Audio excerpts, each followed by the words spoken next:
The angular speed of the flywheel moving with uniform angular acceleration changed from 1200 revolutions per minute to 3120 rpm in 16 seconds.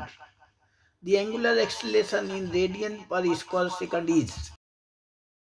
Now formula n is equal to n2 minus n1 is equal to 3120 minus 1200.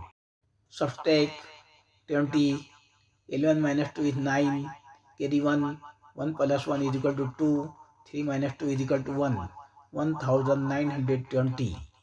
Now write formula of angular acceleration alpha is equal to pi into n upon t into 30. Put the value we get pi into 1920 upon 16 into 30. 4 0 is cancelled by divide. Now divide 192 by 3. 3 times 6 is equal to 18. Carry 1. 3 times 4 is equal to 12.